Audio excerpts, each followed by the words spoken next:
सभी को नमस्कार। आज के सत्र में क्योंकि कुछ नए लोग जुड़े हैं तो आरंभ में मैं ये साधना करने की विधि एक बार बताऊंगा। फिर हम अपनी धर्म चर्चा चालू रखेंगे। जो आर्य अष्टांग मार्ग की चर्चा हम कर रहे थे पिछले 2 सत्रों से, तो वो जारी रखेंगे। और उसके बाद हम सामूहिक अभ्यास करेंगे और उसके बाद आखिर में प्रश्न। तो जैसे मैंने बताया कुछ नए लोग जुड़े हैं, तो एक बार मैं साधना की विधि दोहरा दूंगा। ये साधना जो हम करते हैं इसको शमत विपश्यना कहते हैं।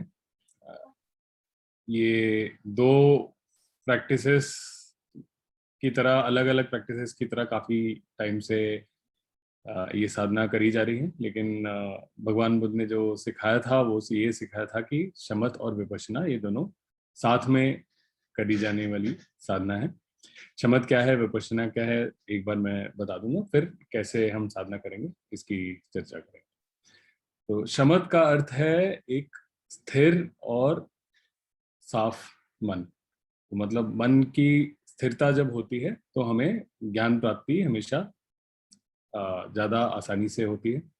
मन में जितना शोर शराबा हो, अंदरूनी वार्तालाप चल रहा हो, जितनी चीजों से मन भटकता हो, तो उस तब हमें ज्ञान प्राप्ति में ज्यादा कठिनाई होती है।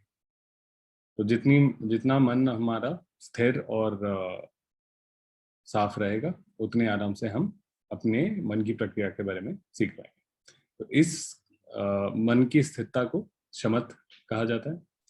और विपश्यना का अर्थ है मन की प्रक्रिया के बारे में ज्ञान प्राप्त करना। तो मन में जो हलन चलन होता है, जो हमारा ध्यान एक विचार से दूसरे विचार पर जाता है, ये कभी भी अ, हमें लगता है कि हम अपने मन के कंट्रोल में हैं, लेकिन हमारे मन में कब क्या ख्याल आता है, ये जब हम साधना में बैठते हैं तो हमें समझ में आता है कि ये तो अपने ही तरीके से विचार उत्पन्न हो रहे हैं और उस पर हमारा ध्यान भटक रहा है। हमारी बहुत ज्यादा इस पर कंट्रोल नहीं होता। तो मन की जो प्रक्रिया होती है, कैसे हमारा मन एक चीज से दूसरी चीज पर भटकता है, इसके बारे में जो ज्ञान प्राप्त करते हैं इसे विपश्यना कहते हैं। इस साधना में हम ये दोनों चीजें साथ में करते हैं, क्योंकि जब हमारा मन ज्यादा स्थिर होता है तो ये जो मन की प्रक्रिया को समझने का जो कार्य करते हैं वो ज्यादा कुशलता से कर पाते हैं। इस साधना करने की अब मैं विधि बताऊंगा। तो सबसे पहले ये मुस्कुराने वाली साधना है। न केवल अभी अभ्यास करते समय, लेकिन अपने दैनिक जीवन में भी जितना हो सके आप मुस्कुराएंगे। मुस्कुराने से क्या होता है कि हमारा मन हल्का होता है, उत्कृष्ट होता है। इसमें एक तृष्णा यानी एक क्रेविंग जो होती है, जो दुख का आधार होता है, ये खुद ब खुद इसको मुस्कुराने से ये तृष्णा हमारे मन में कम होती है और हमारे मन को स्थिरता की तरफ बढ़ने में आसानी होती है। तो मुस्कुराने वाली साधना है। साधना करते समय भी मुस्कुराएंगे। अगर भूल गए तो कोई बात नहीं, इसमें परेशान होने की कोई बात नहीं है। आप जैसे याद आता है तो आप धीरे से मुस्कान ले आएंगे अपने चेहरे पे। आसन आप जमीन पर भी बैठ सकते हैं, कुर्सी पर भी बैठ सकते हैं। आरामदायक आसन लें, बस आपकी पीठ की हड्डी, रीढ़ की हड्डी जो है सीधी हो, बहुत ज्यादा तनी ना हो और बहुत ज्यादा ढीली ना हो, ताकि आपको आलस्य ना हो उसके चक्कर में। ये हमारे आसन के बारे में संक्षेप में बताया मैंने। इसके बाद साधना की विधि मैं बताऊंगा। तो ये साधना जो हम करते हैं ये एक फीलिंग मेडिटेशन हम कहते हैं। ये मंगल मैत्री से जुड़ा है। गौतम बुद्ध ने बहुत सारे सूत्रों में मंगल मैत्री या ब्रह्म विहारों के साथ अभ्यास करने की चर्चा करी है, बल्कि श्वास से ज्यादा बार मंगल मैत्री की और ब्रह्म विहारों की बात ज्यादा करी है भगवान बुद्ध ने। तो ये कोई नया आविष्कार नहीं है, भगवान बुद्ध की ही सीख है। तो मंगल मैत्री का ध्यान कैसे करते हैं? सबसे पहले अपने जीवन में कोई एक ऐसी घटना याद करते हैं जब हमारा मन सुखद हो, शांत हो और सुखी हो। तो ऐसे कोई एक समय लेंगे जब कोई मतलब ऐसा नहीं कि हमने कुछ बहुत बढ़िया खा लिया और बहुत खुश हो गए, ऐसी चीज नहीं। कोई एक मतलब जब बिल्कुल मन अपने फायदे नुकसान के बारे में नहीं सोचता, किसी और के फायदे नुकसान के बारे में नहीं सोचा, बस एक खुश स्थिति में रहता है। कई लोगों के लिए जैसे अपने जब बच्चे छोटे होते हैं तब उनके साथ खेलने वाली यादें, या घर के बड़ों के साथ बिताए हुए कुछ पल, या जैसे पालतू जानवर होते हैं उनके साथ बिताए हुए पल, कोई भी ऐसा पल हो सकता है जिसमें बिल्कुल एक अंदर से एक सुख, आनंद, एक संतुष्टि, शांता, मतलब उस समय कोई ऐसा दुनिया से हमारी कोई झगड़ा नहीं चल रहा कि मुझे दुनिया ऐसी चाहिए या वैसी चाहिए, या अभी जो पल है उसमें मैं संतुष्ट हूँ। ऐसा एक ऐसी एक घटना याद करेंगे। उस घटना में जो भाव था, जो एक सुख शांति का भाव था, वो अपने हृदय में लेकर लेकर आएंगे। तो ये जो भाव है, ये भाव हम इसके बाद पहले इस साधना की पहले 10 मिनट में हम ये भाव अपने आप को भेजेंगे। अर्थात हम ये कामना कर रहे हैं कि जैसे हम उस समय सुखद, शांत, सुखी थे, संतुष्ट थे, उसी तरह हम हमेशा रहें। तो ये कामना हम अपने आप के लिए करेंगे। ये आप अपने मन ही मन ये बोलकर इसको आधार दे सकते हैं, इस भाव को, लेकिन इसको मंत्र की तरह उच्चारण नहीं करना है मन में भी, कि मैं खुश रहूं, सुखी रहूं, संतुष्ट रहूं, मैं शांत रहूं, मैं हमेशा उस पल की तरह सुखद अवस्था में रहूं। ये ऐसे आप बोलेंगे, लेकिन वही जैसे मैंने कहा कि इसको मंत्र की तरह बार बार बार बार नहीं उच्चारण करना है। ये बस एक हम मन में ये कहते हैं ताकि हमारे इस भाव को थोड़ा आधार दें।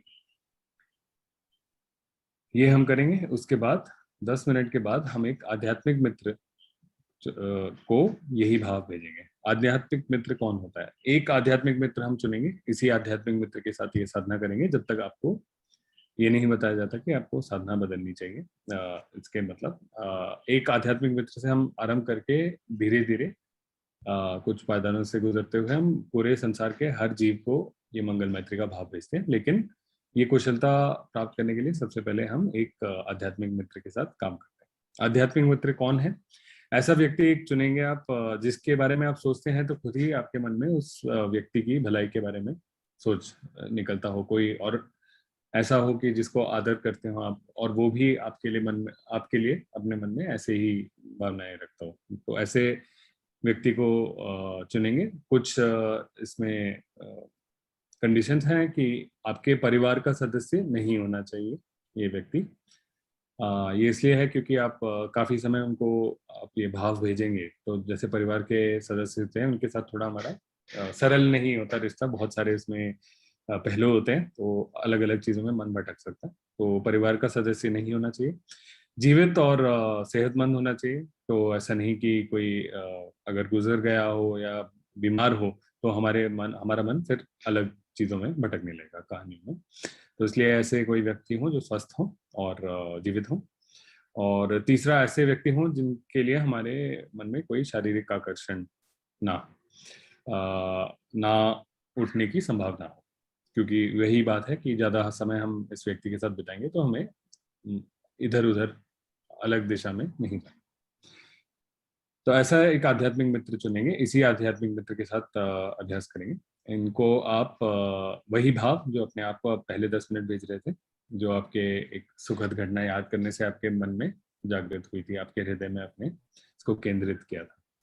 तो ये भाव भेजेंगे कि आप शांत रहें, शांतापूर्वक रहें। जैसे आप कामना आध्यात्मिक मित्र के लिए करेंगे। ये 20 मिनट के लिए चलेगा। कुल मिलाकर 30 मिनट की साधना हम साथ में करेंगे। जब आप अपने से साधना करें तो 30 मिनट से ज्यादा भी जा सकते हैं। जितनी ज्यादा समय के लिए हम बैठते हैं उतना ज्यादा हमारा मन स्थिरता की ओर बढ़ता है और हमारे मन की प्रक्रिया के बारे में, अपने पूरे मानव अनुभव के बारे में हम ज्यादा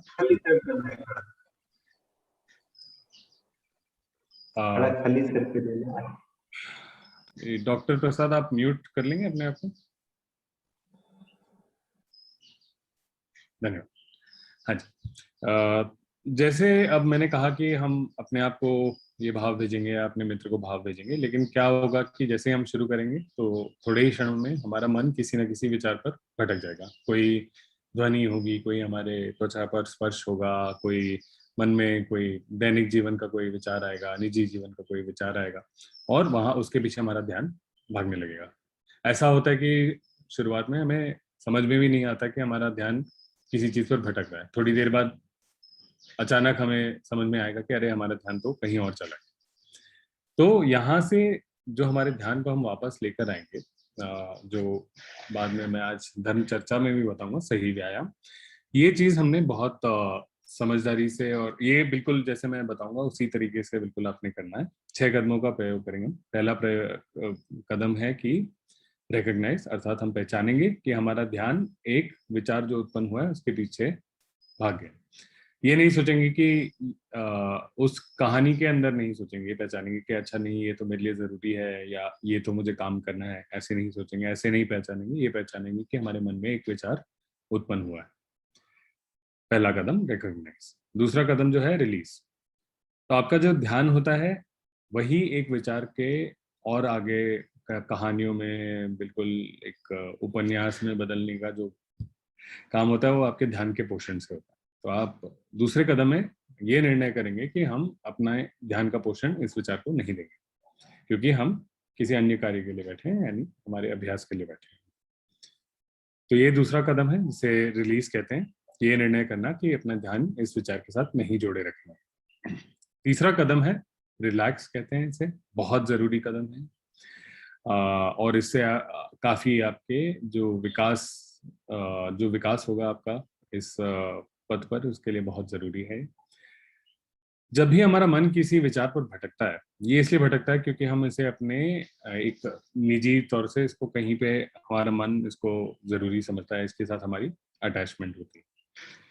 तो ये जो तृष्णा होती है, तो वो उसका जो लक्षण होता है हमारे मन में तनाव और खिंचाव। तो यही है जो हमारे मन को अलग अलग चीजों में ले जाता है हमारे, और फिर अंत में दुख में परिवर्तित हो जाता है। तो ये जो तृष्णा है, जिसका लक्षण होता है हमारे मन में या हमारे बदन में, कंधों में, गर्दन में कहीं एक तनाव खिंचाव होगा। तो जब भी आपका मन एक चीज से दूसरी चीज पर भटकता है तो ये तनाव खिंचाव उत्पन्न होता है। ये ऐसा तनाव खिंचाव है जैसे आप कोई बहुत कठिन काम कर रहे हो, या फिर बहुत देर किसी चीज का इंतजार कर रहे हो, कुछ हो नहीं रहा हो, और उसके बाद जब हो जाता है आप देखोगे कि आपके मन में एक बिल्कुल एक तनाव जो था वो छूट गया। तो यही इसी प्रकार का एक तनाव होता है, उसको हमने ढीला करना, अपने मन में शांत करना है। ये तीसरा कदम है रिलैक्स। चौथा कदम है री स्माइल, अर्थात वापस एक मुस्कान लेके आएंगे। छोटी सी मुस्कान काफी है, जैसे भगवान बुद्ध के बुतों में दिखाया जाता है, एक छोटी सी मुस्कान। ये क्या करता है कि ये भी हमारे मन को एक उत्कृष्ट स्थिति में लाने में मदद करता है। पांचवा कदम है रिटर्न, अर्थात वापस अपने ध्यान को अपने साधना के आलंबन पर लेकर आएंगे। अर्थात अपने जो भाव हम अपने आप को या अपने मित्र को भेज रहे थे उस पर हम वापस आएंगे। पहले 10 मिनट हो तो अपने आप को वापस भेजने लगेंगे। 10 मिनट के बाद जब आप आध्यात्मिक मित्र को भेजने लगे तो वापस उसी कार्य में अपने ध्यान को लगा देंगे कि अपने आध्यात्मिक मित्र को उनके भलाई के लिए कामना करनी है, वो भाव उन्हें भेजना है। ये पांचवा कदम है। छठा कदम है रिपीट, अर्थात ये जो हम भाव भेज रहे हैं उसको बरकरार रखना है, और अगर हमारा मन दोबारा भटक जाए तो फिर ये इन्हीं कदमों के जरिए मैं अपने मन को, अपने ध्यान को वापस अपने साधना के आलंबन पर लेकर।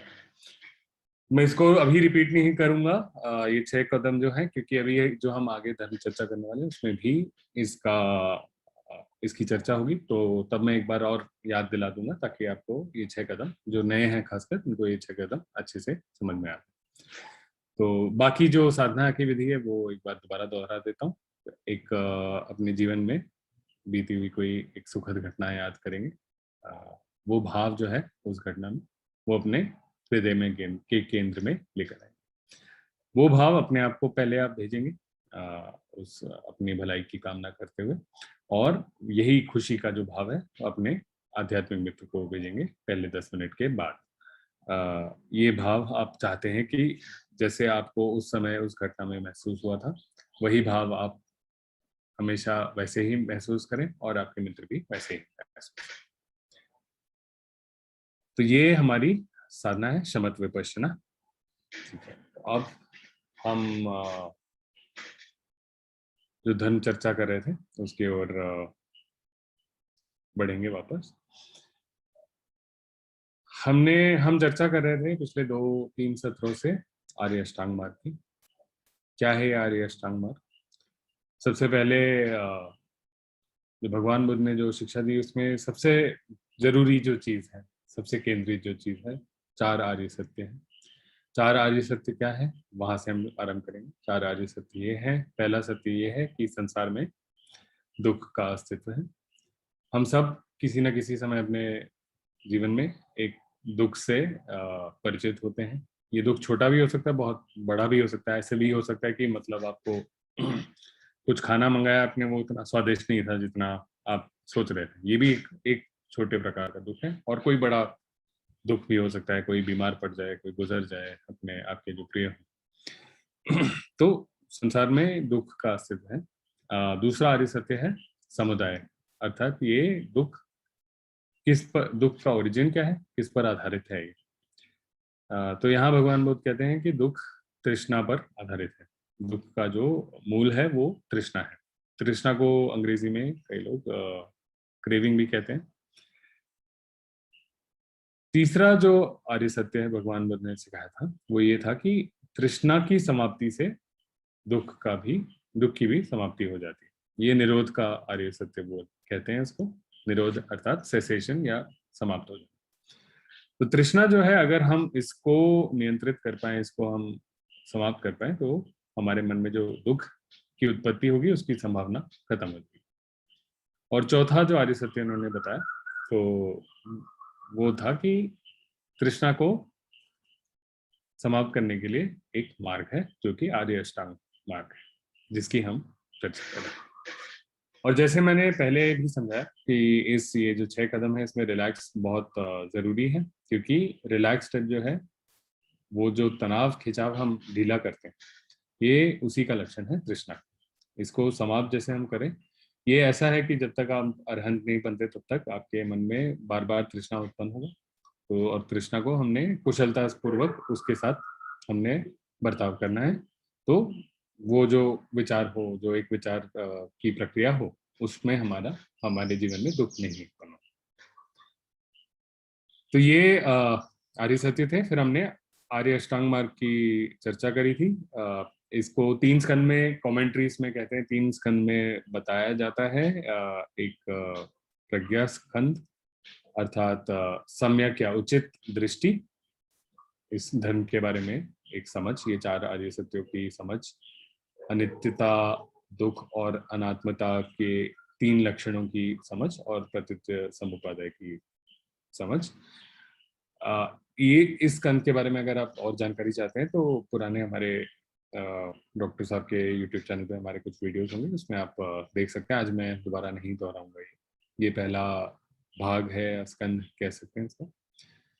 दूसरा जो स्कंद है उसे शील स्कंद कहते हैं। मतलब पहला जो स्कंद है ये है कि हमारे मन में एक संकल्पना की, इस धर्म की संकल्पना, एक समझ जो है उससे जुड़ी हुई है कि कोई चीज आप करना चाहो तो पहले एक समझ आपके मन में जरूरी है। दूसरा है आपके जो दैनिक जीवन में जैसे आपका व्यवहार रहता है, इससे जुड़ा हुआ है ये भाग, इसे शील स्कंद भी कहा जाता है।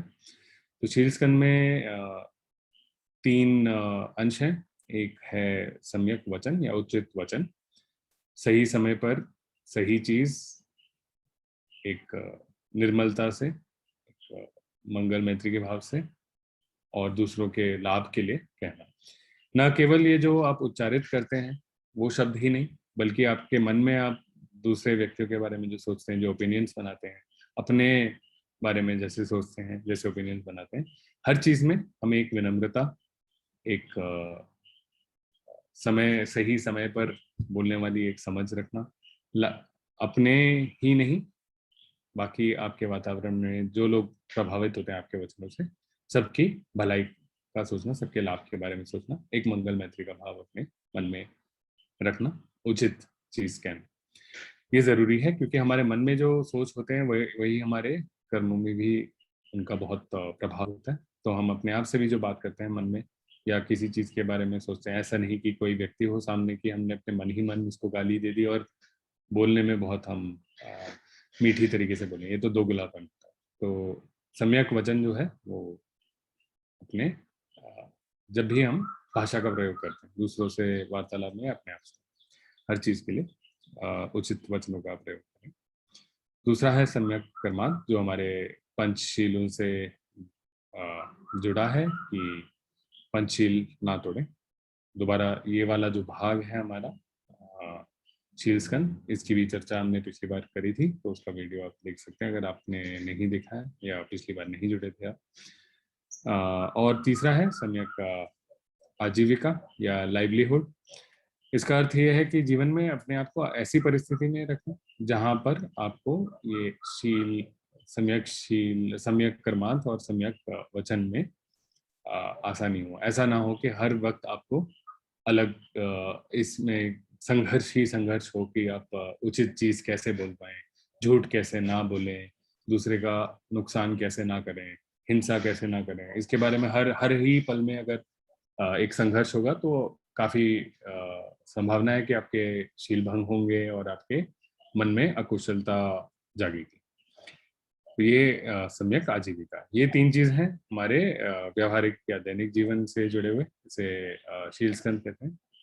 आखिरी जो भाग है आर्य अष्टांग मार्ग का, आज थोड़ा इस पे ज्यादा विश्लेषण करेंगे। इसे कहते हैं समाधि स्कंद।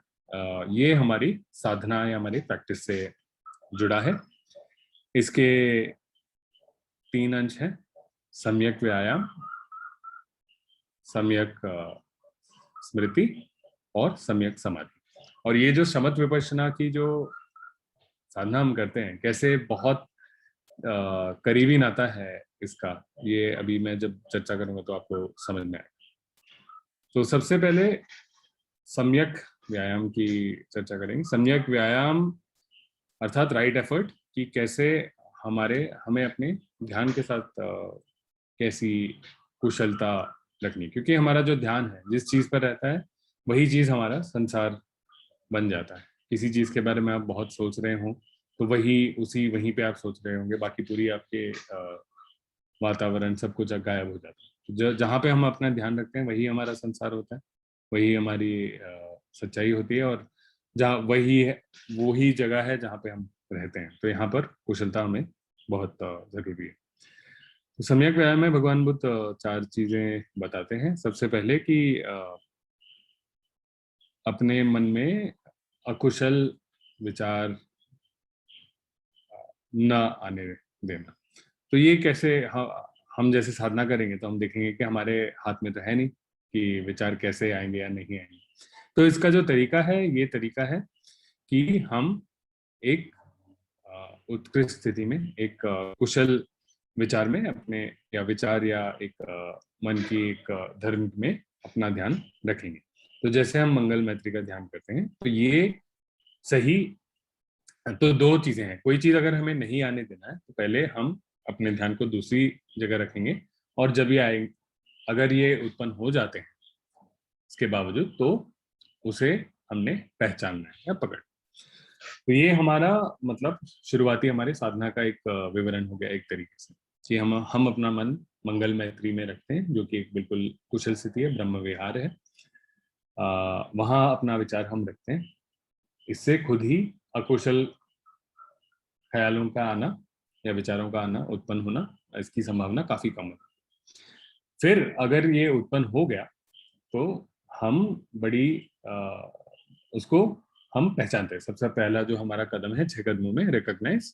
तो सबसे पहला कदम है हम उसको रिकॉग्नाइज करते हैं।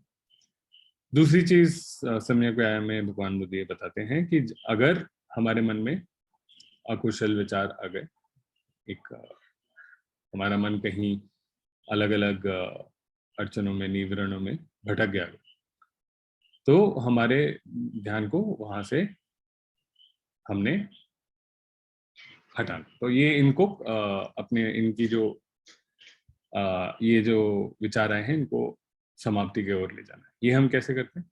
ये हम अगले 2 कदम से करते हैं, रिलीज और रिलैक्स। अर्थात पहले हम ये निर्णय करते हैं कि हमारा ध्यान हम इस विचार पर बनाए नहीं रखेंगे, इसको और अपने ध्यान का पोषण नहीं देंगे। और फिर हम जो तृष्णा है, जो इस अकुशल विचार का जो आधार है, उसको हम ढीला करते हैं रिलैक्स स्टेप से, जो हमारा तीसरा कदम है। तो पहले कदम में हमने, अब पहले हमारा मन एक अच्छी स्थिति में, एक उत्कृष्ट स्थिति में था, फिर हमने पहचाना कि एक अकुशल स्थिति हमारे मन में उत्पन्न हुई है, रिकॉग्नाइज। फिर हमने उसको रिलीज किया, अर्थात निर्णय किया कि उस पर ध्यान नहीं बना के रखेंगे, और रिलैक्स किया। तो उसके आधार में जो तृष्णा थी उसको हमने ढीला कर दिया। तीसरी चीज जो भगवान बुद्ध कहते हैं सम्यक व्यायाम में कि अपने मन में एक अब हम उत्कृष्ट विचार या एक कुशल विचार उत्पन्न करेंगे, होलसम फिनोमेना। तो ये जो है हम अपने चौथे और पांचवें कदम से करते हैं। पहले रीस्माइल करते हैं, जैसे हम मुस्कुराते हैं तो पहले खुद ब खुद एक उत्कृष्ट स्थिति हमारे मन में उत्पन्न होती है। उसके बाद हम अपने ध्यान को मंगल मैत्री पर वापस ले जाते हैं, जो भाव हम अपने आप को या अपने आध्यात्मिक मित्र को भेज रहे थे। तो हमने पहले अपने मन को थोड़ा उत्कृष्ट किया और फिर एक बिल्कुल ही उत्कृष्ट विचार में हम एक उत्कृष्ट स्थिति में हम ले गए। सम्यक व्यायाम में चौथा जो अंश बताते हैं भगवान बुद्ध कि फिर अपने मन में ये जो उत्कृष्ट स्थिति है इसको बरकरार रखें। तो चार जो चीजें भगवान बुद्ध ने बताई थी, जो ही हमारे 6 कदमों में हमने उसको थोड़ा ब्रेक किया है। ये बताया है कि एक मन में अकुशल स्थिति आने न देना, अगर आ जाए तो उसकी समाप्ति की तरफ उसको ले जाना, अपने मन को एक कुशल स्थिति में लाना और कुशल स्थिति में बरकरार रखना। तो यही करते हैं हम। पहले पहचानते हैं अगर अकुशल स्थिति उत्पन्न होती है, उससे अपना ध्यान हटाने का निर्णय करते हैं, उसके आधार में जो तृष्णा है उसको ढीला करते हैं रिलैक्स करके। फिर एक कुशल स्थिति में लाने के लिए अपने चेहरे पर मुस्कान लाते हैं और अपने ध्यान को वापस मंगल मैत्री के भाव पर ले आते हैं।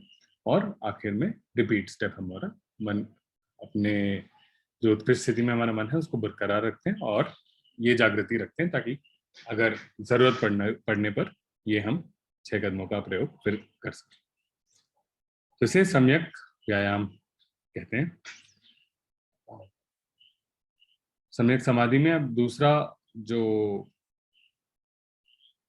अंश है वो है सम्यक स्मृति। स्मृति का अर्थ इसमें भगवान बुद्ध ये कहते हैं कि आपका मन हो या रूप हो, बदन हो आपका, या आपकी वेदना हो, तो अपना जो बिना किसी इसकी एक जागरूकता रखना, बिना किसी लोभ या किसी द्वेष के। लेकिन एक प्रैक्टिकल तरीके से अगर इसे बात करें तो ये चीज है कि आपका ध्यान जहां भी हो तो वो उसके जो भटकने की प्रक्रिया है इसके बारे में हमें जागरूक रहना। अंग्रेजी में भंते जी सिखाते हैं कि remembering to observe how minds attention moves from one thing to another. अर्थात मन का जो ध्यान है वो एक वस्तु से दूसरे वस्तु पर कैसे जाता है, मतलब ये पूरी प्रक्रिया है, ऐसे नहीं कि कहाँ पे है, कि एक वस्तु से दूसरे वस्तु पर कैसे जाता है, इसकी जागरूकता बनाए रखना। इसको सम्यक स्मृति कहते हैं, सति कहते हैं, अंग्रेजी में माइंडफुलनेस कहते हैं। इसके 1000 डेफिनेशन आज की डेट पे जाते हैं, पर लेकिन ये एक प्रैक्टिकल डेफिनेशन है जो आपको बहुत काम आएगा। तो जैसे हम अपनी साधना से, मैं दोबारा इसको जोड़ूंगा, तो क्या है वो चीज जो हमें अचानक याद दिलाती है कि हमारा ध्यान तो भटक गया कहीं और, हम कुछ और कर रहे थे, कहीं और पहुंच गए। तो वो चीज है स्मृति। लेकिन स्मृति में सिर्फ ये नहीं याद रखना है कि हमारा ध्यान कहाँ आ गया, ये हमने ध्यान रखना है कि हमारे मन की जो प्रक्रिया हुई कि पहले वस्तु विचार से दूसरे विचार पे जो गया, इस प्रक्रिया के बारे में जागृत रहना, ये स्मृति है। क्योंकि इस धीरे धीरे जैसे आपकी कुशलता बढ़ेगी तो ये जो पूरी प्रक्रिया का जो आरंभ है और कैसे हमारा ध्यान पहले विचार से दूसरे विचार पर जाता है, इसके बारे में आप जागृत हो जाएंगे। और ये जब प्रक्रिया आप समझेंगे तो मतलब यही प्रक्रिया है जो क्षण क्षण में आपके मानव अनुभव का जो निर्माण होता है, ये सब इसी एक ही प्रक्रिया से होती है। कि जैसे एक मन, आपका ध्यान एक विचार पर रहता है, दूसरा कोई एक स्पर्श होता है, वो आपके ध्यान को खींच ले जाता है और उसमें आप पूरे अपने निजी सृष्टि का पूरा निर्माण करते हो कि मैं क्यों उस विचार पर अपना ध्यान ले जा रहा हूँ, ये क्यों मेरे जीवन में जरूरी है, मेरे लाभ के लिए है, मेरे नुकसान के लिए है, इसके बारे में मैं क्या सोचता हूँ, मेरी क्या प्रतिक्रिया है, क्या रिएक्शन है, क्या ओपिनियन है इसके बारे में, ये सारी चीजें जो है वो उस क्षण में, ये सारी प्रक्रियाएं होती हैं। और हर एक क्षण में मतलब हमारे पूरे जो मानव अनुभव के निर्माण का जो प्रक्रिया होती है वो उसमें हर एक क्षण में हमारे होती है। तो हमने जो स्मृति है ये जागरूकता रखनी है कि हमारा मन कैसे एक विचार से दूसरे विचार पर जाता है, ये प्रक्रिया, इस प्रक्रिया पर रखनी। तो ये है सम्यक स्मृति। और जो तीसरा अंश है समाधि स्कंद का, ये है सम्यक समाधि। समाधि वही चीज है जो मैंने शुरुआत में समता के बारे में बताया था, या शमत के बारे में बताया था, जो हिंदी में बोलते हैं कि एक मन का एक बिल्कुल एक स्थिर रूप, एक एक तो हमारा मन जो है, जैसे हम ये शमत विपश्यना करते हैं तो हमारा मन धीरे धीरे 8 अलग स्तरों से गुजरता है। तो हमारा मन जैसे एक जगह पे है जो हमारे व्यवहारिक जीवन में के अंदर अंदरूनी वार्तालाप चल रहा है, शोर शराबा हो रहा है, इधर उधर ध्यान भटक रहा है। फिर धीरे धीरे जैसे हमारा मन शांत होता है, हम तृष्णा इसमें कम करते जाते हैं, हमारा मन ज्यादा जागृत हो जाता है अपने भटकाव के बारे में, जल्दी हम किसी निवरण को पकड़ लेते हैं और वहां से हम अपने विचार को अपने ध्यान को वापस ले आते हैं कुशलता से। तो धीरे धीरे 8 अलग स्तरों से गुजरता है। आखिरी जो 4 स्तर है उसको एक चौथे स्तर का हिस्सा भी कई लोग कहते हैं। मतलब भगवान बुद्ध ने कई जगह उनको 8 अलग स्तर बताया, कहीं 4 आखिरी 4 स्तरों को चौथे स्तर का ही अंश बताया। तो अलग अलग स्तरों से हमारा मन गुजरता है, जहां धीरे धीरे हमारा मन शांत होता है। जैसे पहले स्तर में हम जाता है तो एक बहुत आराम से हमारा मन साधना के आलम्बन से जुड़ा रहता है, और एक बहुत एक प्रीति और मतलब अच्छे एक सुख का एक अनुभव होता है। फिर जब दूसरे पायदान या दूसरे स्तर पर जब पहुंचता है, जो दूसरा ध्यान समाधि है, वहां हमारे मन में जो अंदरूनी बात होती है, हम एक रनिंग कमेंट्री जो चल रही होती है, वो शांत हो जाता है। तो ऐसे ही कई अलग अलग स्तर होते हैं। तो यही भगवान बुद्ध ये सिखाते हैं, और इसलिए ये शमत विपश्यना बहुत जरूरी है। क्योंकि ये जो शमत है, जो मन की स्थिरता वाला जो प्रैक्टिस है, ये और विपश्यना जब हम साथ करते हैं तब हमारा मन जो है अच्छी तरह ज्ञान प्राप्त कर सकता है। केवल स्मृति काफी नहीं है, क्योंकि आपका मन अगर स्थिर नहीं होगा तो आपकी स्मृति कभी तीव्र नहीं हो पाएगी, कभी उसकी कुशलता बढ़ नहीं पाएगी। इतना शोर चल रहा है हमारे मन में, कभी हम पकड़ ही नहीं पाएंगे कि हमारा ध्यान इधर से उधर कैसे जा रहा है। तो ये इसकी कुशलता बढ़ाने के लिए तो ये सही जो समाधि है ये बहुत जरूरी है। ये इनको ध्यान समापति भी कहते हैं, समाधियां भी कहते हैं। और इस साधना में आपका मन जैसे आप बढ़ते रहेंगे तो अलग अलग समाधियों से गुजरेगा। तो ये 3 अंश थे हमारे समाधि स्कंद के।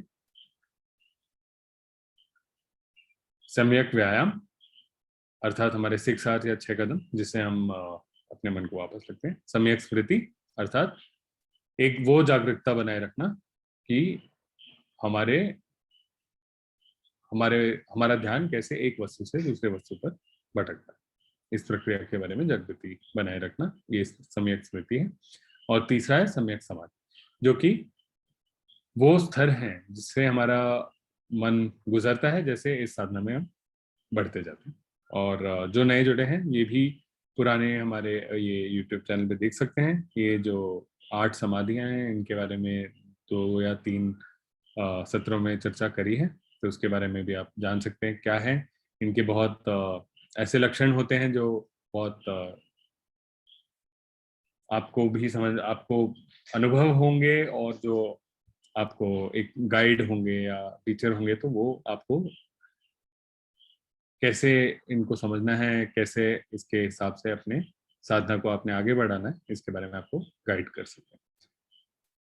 तो ये कुल मिलाकर हमारा आर्य अष्टांग मार्ग हुआ, या वो पथ है जिससे हमारे मन में जो तृष्णा उत्पन्न होती है उसको हम शांत कर सकते हैं। और इस तृष्णा के शांत होने से हमारे जीवन में दुख, छोटा हो दुख हो, बड़ा दुख हो, किसी भी तरीके का दुख हो, ये इसकी समाप्ति का एक ही तरीका है। वो उसके आधार में जो तृष्णा है उसको हटाकर हर परिस्थिति को बिल्कुल निजी बनाकर अपने जीने मरने का सवाल बनाकर, अपने मान अपमान का सवाल बनाकर प्रतिक्रिया नहीं करनी, रिएक्शन नहीं करना, बल्कि ये जो एक निजीपना या एक भावुक होना या उत्तेजित होने वाली जो हमारी एक टेंडेंसी होती है, तो उसको उससे हटकर जो उचित और सभी के लिए लाभदायक जो कार्य हो, वो कार्य करना है। इसी में यही कुशलता है। यही भगवान बुद्ध चाहते थे कि लोग अपनी साधना में सीख पाएं और ऐसे जी पाएं। तो ये है आर्य अष्टांग मार्ग। अब हम सामूहिक साधना करेंगे, जैसे मैंने बताया था उसी प्रक्रिया से करेंगे। मैं एक घंटी बजाऊंगा, आधे घंटे बाद मैं फिर घंटी बजाऊंगा और तब हम प्रश्नोत्तर का सत्र आरंभ कर सकते हैं। सभी को नमस्कार।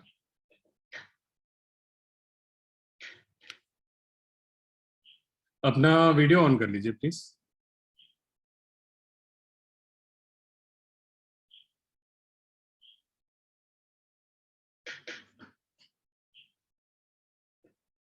अभी प्रश्नोत्तर आरंभ कर सकते हैं। जिन्होंने पहली बार आज करा, कोई टिप्पणी करना चाहेंगे? कैसे लगा? कुछ समझ में आया, नहीं आया, कहीं कंफ्यूज हो गए? पूछ सकते हैं।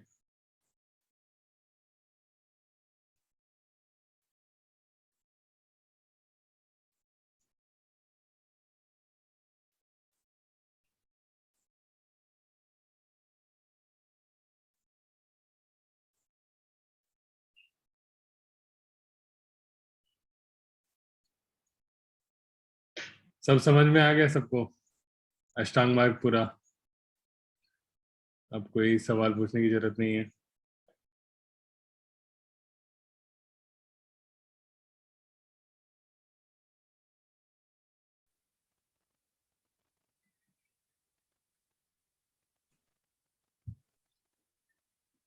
हाँ सर, मुझे क्वेश्चन है।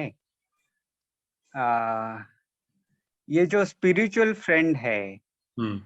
तो इसका मतलब इतना कितना सिग्निफिकेंस है? मतलब इसका क्या क्या फायदा होता है, या फिर इतना इम्पोर्टेंस क्यों है स्पिरिचुअल फ्रेंड को?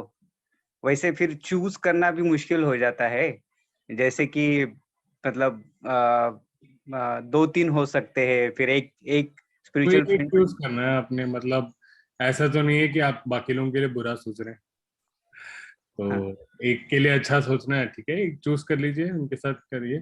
देखिए जैसे मैंने बताया था, ये मतलब बेबी स्टेप्स है। हम शुरुआत जैसे करते हैं, हम्म। तो एक व्यक्ति के साथ शुरू करते हैं जिसको मंगल मैत्री भेजना हमारे लिए आसान। सबसे अच्छा। पहले अपने आप से शुरू करते हैं, फिर उसके बाद अपना पेट भरते हैं, फिर अपने एक मित्र का पेट भरते हैं। फिर हम धीरे धीरे जैसे कुशल होते हैं तो फिर हम आगे जाके, जैसे आपकी साधना भी बढ़ेगी आगे, तो सब प्राणियों को हम भेजेंगे, अलग अलग टाइप के लोगों को भी भेजेंगे, जिनसे हमारी बनती नहीं है अच्छे से, उनको भी भेजेंगे मंगल मैत्री। तो ये है स्पिरिचुअल फ्रेंड आपके, क्योंकि काफी सारे नए चीजें हैं, है ना? तो हाँ। एक बार तो थोड़ा आराम आराम से सीखने की बात है। तो एक साथ बहुत सारी नई चीजें, बहुत मुश्किल चीज नहीं करनी है। तो शुरुआत में एक आध्यात्मिक मित्र के साथ आरंभ करते हेलो। हैं। कोई भी एक फ्रेंड चूज कर सकते हैं, बस उनके साथ रहिए, आप बदलते मत रहिए। अच्छा। ठीक है? ये मत ओके। सोचिए कि बाकी दोस्तों का नुकसान हो रहा है, उनको भी आप भेजेंगे। बाकी अच्छा। दैनिक जीवन में भी आप भेजते रहिए मंगल में। अच्छा। जो आपके वातावरण में है उनको भेज सकते हैं, अपने आध्यात्मिक मित्र को भेजते रह सकते हैं।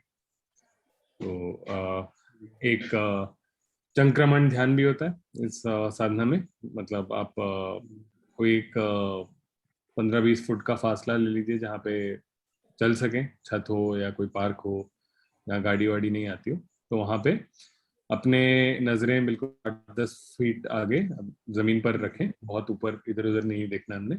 और चलते चलते नॉर्मल स्पीड पे चलना है, और अपने आध्यात्मिक मित्र को आप तब भी मंगल मैत्री भेजते रह सकते हैं। बाकी कोई भी आपके साधारण काम हो जिसमें बहुत ज्यादा दिमाग या ध्यान लगाने की जरूरत ना हो, तो उसके साथ भी आप मंगल मैत्री भेजते रह सकते हैं, जैसे बर्तन मांज रहे हो, तो उसमें बहुत दिमाग को नहीं लगाना, तो तब भी आप भेजते रह सकते हैं। और बाकी आपके वातावरण में किसी से भी आपका संपर्क होता है, किसी के साथ भी कुछ बातचीत होती है, तो उनको भी आप मंगल मैत्री भेजते रहे। ठीक है, तो ये दिन भर आप उसको चालू रख सकते हो। तो ऐसा नहीं है कि एक ही को सीमित करें, बाकी लोगों को वंचित कर रहे हैं। और ये चीज जो है ये ज्यादा जरूरी है आपके लिए, कि आपका मन अपने से अन्य व्यक्ति के लिए भला सोचने की कुशलता रखता है, नहीं रखता है।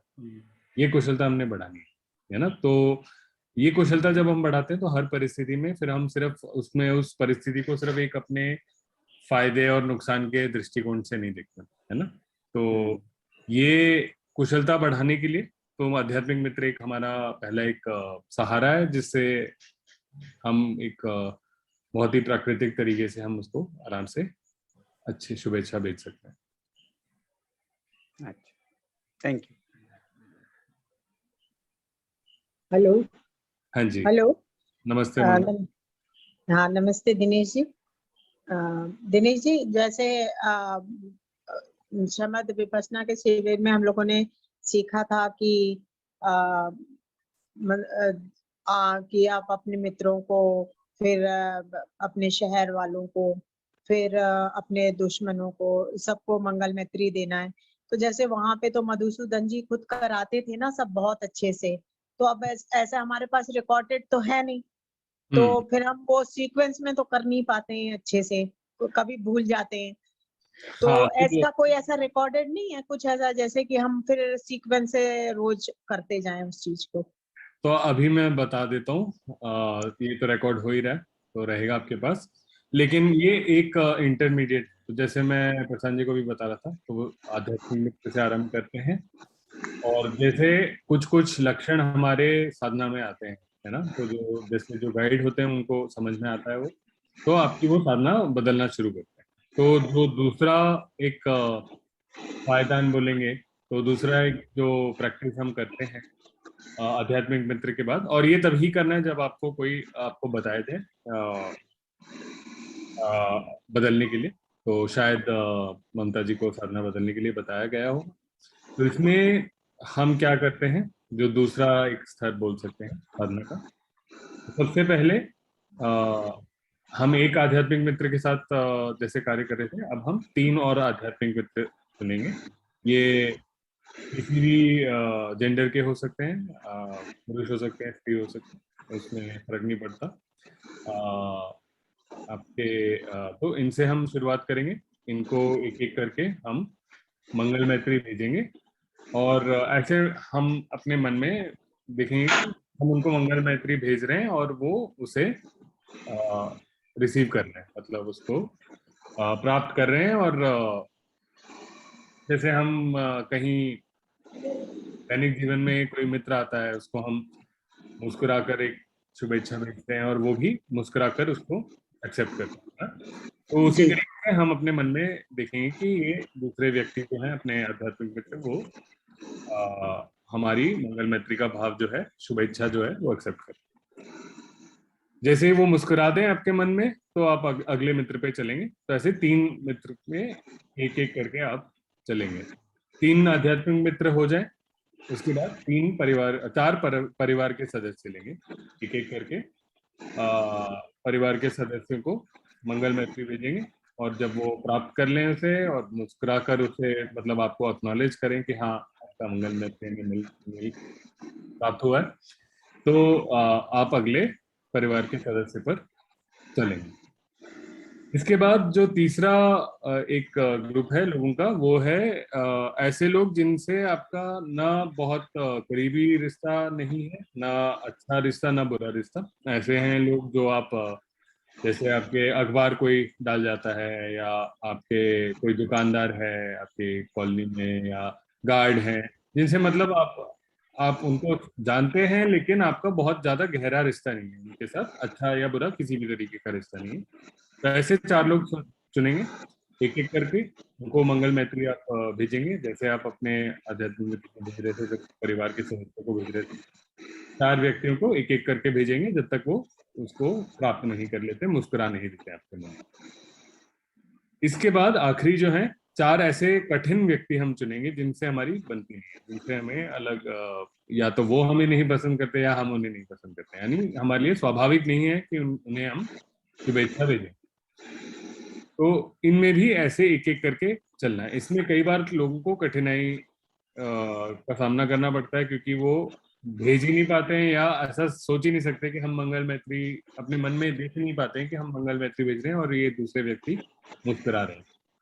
अगर ऐसी कठिनाई आए तो वापस जो तीसरा हमारा ग्रुप था लोगों का, जिसमें मतलब न गहरा रिश्ता नहीं था हमारा, बस हल्का परिचय है जिनके साथ, तो उस ग्रुप के साथ दोबारा हम करेंगे, थोड़ा अपने मंगल मैत्री का भाव थोड़ा ज्यादा जागृत करेंगे अपने मन में और फिर कठिन व्यक्तियों पर जाएंगे। ये 4 व्यक्ति हैं, एक एक करके इनके साथ भी हमने मंगल मैत्री भेजना है जब तक वो मुस्कुराना था। लेकिन ये जो है एक तो इसमें बस एक चीज हमने ध्यान रखनी है जब ये वाली साधना करते हैं कि बहुत ज्यादा समय नहीं लेना, बहुत कहानियों में नहीं घुसना कि हमें क्यों कोई पसंद है नहीं पसंद है, ये जो ज्यादा कम परिचय जिनसे है वो क्या करते होंगे नहीं करते हैं, ऐसी कहानियों में नहीं घुसना है। ये केवल एक हमारी तैयारी हो रही है, आखिरी जो साधना है जिसमें हम संसार के सारे जीवों को हम मंगल मैत्री भेजते हैं। उसकी मैं अभी चर्चा नहीं कर रहा हूँ, लेकिन आज के सत्र में सिर्फ इसकी बात कर रहा हूँ ये। लेकिन आपको 1 या 2 बार आप अभ्यास करेंगे, आधे घंटे लगे या 1 घंटे लगे, बैठे रहें और उसको खत्म करें। मतलब बहुत दिनों तक हमने इस साधना पर नहीं है, हमने आगे बढ़ना है 6 दिशाओं में जो हर जीव को हम मंगल मैत्री भेजते हैं। उसकी भी मैं एक बार बहुत संक्षेप में एक विवरण कर देता हूँ। तो आखिरी जो स्तर होता है साधना का, तो ये जो और ये सूत्रों में इसी तरह भगवान बुद्ध ने सिखाया है, बाकी जो अभी तक हम करते हैं वो एक तैयारी है उसमें। तो एक एक करके जो सामने पीछे बाएं दाएं ऊपर नीचे 6 दिशाएं, तो एक एक करके हर दिशा में 5 मिनट के लिए हम हर एक जीव, भले वो इंसान हो या जानवर हो या पेड़ पौधा हो, हर एक जीव के लिए मंगल मैत्री का भाव हम भेजेंगे 5 मिनट के लिए। 5 मिनट की समाप्ति पर अगली दिशा पर ये भेजना शुरू करेंगे, फिर तीसरी दिशा में, चौथी दिशा में, 5वीं दिशा में, छठी दिशा में। 5-5 मिनट करके एक एक करके हर दिशा में भेजेंगे। कुल मिला के हो गया आधा घंटा हो गया। 6 दिशा में हम 5-5 मिनट अगर भेजेंगे तो उसके बाद आधे घंटे के बाद हम सारे 6 के 6 दिशा, हर दिशा में एक साथ हर जीव को मंगल मैत्री का भाव भेजें। तो ये आखिरी जो प्रैक्टिस होती है वहां से ही हम चलते हैं। फिर इसके बाद जो मंगल मैत्री का भाव होता है वो एक एक करके चारों ब्रह्म विहार के से गुजरने लगता है। मंगल मैत्री का भाव परिवर्तित होकर करुणा के भाव में बदल जाता है, करुणा के भाव से मुदिता के भाव में बदल जाता है, और मुदिता के भाव से अपेक्षा या उपेक्षा, सॉरी उपेक्षा जो कहते हैं पाली में, या समता जो कहते हैं, इक्वानिमिटी कहते हैं, उसमें बदल जाता है। ये 4 हमारे ब्रह्म विहार हैं, और जैसे हम बढ़ते जाते हैं इन ब्रह्म विहारों में, हम अलग अलग ध्यान समाधियों से भी गुजरते हैं। तो ये आगे की प्रक्रिया है। जैसे जैसे लोगों का विकास होता है तो हम इस आखिरी यही साधना होती है 6 दिशा में सब जीवन के लिए भेजना। लेकिन जब तक कुछ कुछ आपके एक आपकी साधना में कुछ लक्षण नहीं आने लगते, कुछ ज्यादा समय तक आप नहीं बैठने लगते, तब तक पहले आप आध्यात्मिक मित्र के साथ करेंगे। जब तक आपको बताया नहीं जाता अपनी साधना ना बदले। और पुराने सत्रों के कुछ आप खासकर ध्यान समाधियों की जो वीडियोस हैं अगर वो देखेंगे तो क्या लक्षण है, जब आपको एक टीचर से या गाइड से बात करनी चाहिए वो लक्षण का विवरण किया हुआ है। अगर ये लक्षण आपकी साधना में आते हैं तो आपको मुझसे बात कर सकते हैं या डॉक्टर साहब से बात कर सकते हैं, वो और हम बताएंगे आपको अगर आपको साधना बदलने की आवश्यकता है। दिनेश जी, वो डॉक्टर साहब ने ही बताया था ये वाली साधना सारी दिशाओं में, फिर अननोन लोगों के साथ, लेकिन वो जब बता रहे थे तब तो हम कर पा रहे थे अच्छे से, लेकिन अब तो अपने से तो इतना आप सारा 6 दिशा में करेंगे। अब आप अन्य अलग अलग लोगों के ग्रुप्स में नहीं करेंगे, वो आप कर चुके हैं एक बार अगर हाँ सफलता कर चुके हैं। तो अब नहीं करेंगे। अब से आगे आपकी प्रैक्टिस वही रहेगी, 6 दिशा में एक एक करके आप मंगल मैत्री भेजेंगे।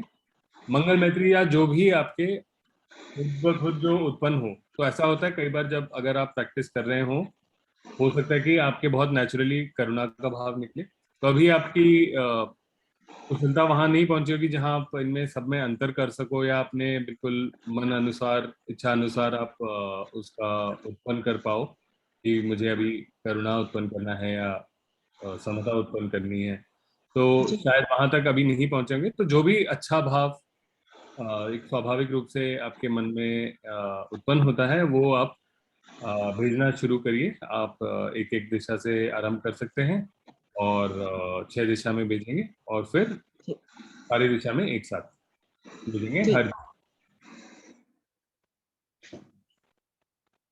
और इसके साथ जो दूसरी चीज जरूरी है, आप अपने अभ्यास का समय थोड़ा बढ़ाना आरंभ करें, तभी आपके अलग अलग ध्यान समाधि, क्योंकि मन स्थिर होने में थोड़ा समय लगता है। तो और जैसे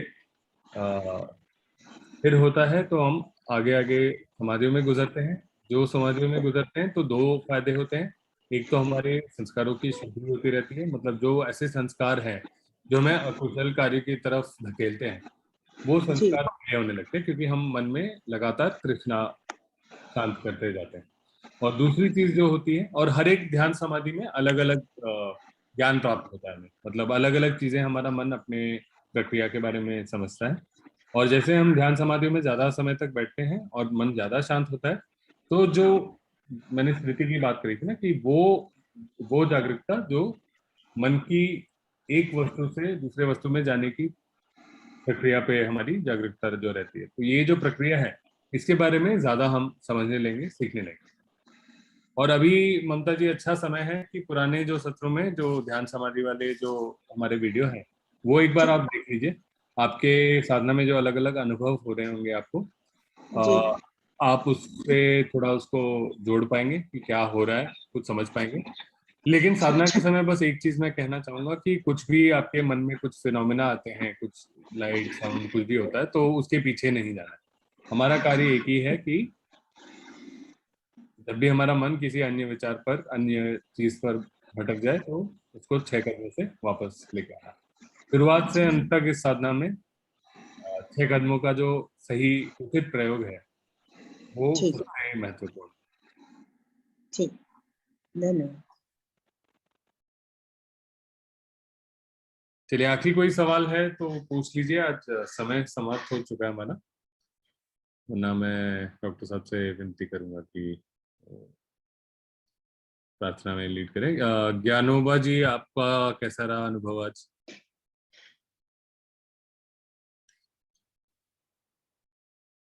प्रशांत जी, ज्ञानोबा जी, मैं बस ये एक सजेस्ट करूंगा कि आज का जो वीडियो का आरंभ वाला हिस्सा था कि कैसे ये साधना करनी है, उसको एक बार और देख लीजिए।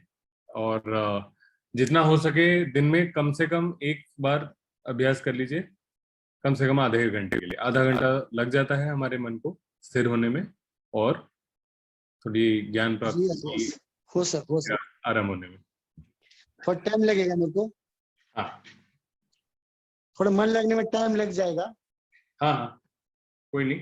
हाँ, एक कदम लेके। मेरे को तो अच्छा लगा वो। हाँ, अभी बहुत अच्छा लगेगा आगे, जैसे जैसे आपको समझ में आने लगेगा ना थोड़ा। तो जैसे साइकिल चलाना सीखते नया नया तो पहले थोड़ा मुश्किल लगता है, लेकिन फिर मजा आने लगता है। सही बात, वो सही बात है। पहले बस यही मन सोचते रहता है, गिरने का डर रहता है, क्या कर रहे समझ में नहीं आ रहा है, तो लेकिन चलिए, ये वो इमेज तो नहीं मिल रहा प्रेयर का, तो मैं वैसे बोल देता हूँ। दुखग्रस्त हो दुख मुक्त, भयग्रस्त हो भय मुक्त, शोकग्रस्त हो शोक मुक्त, हो सुखी सब प्राणी, हमने किया जो ये पुण्य संपादन, सभी संपदार्थ सभी देव दें उसे अनुमोदन, आकाश और भूमि के महासिद्ध देवनाग करे पुण्य का अनुमोदन, चीरकाल रखें बुद्ध शासन। साथ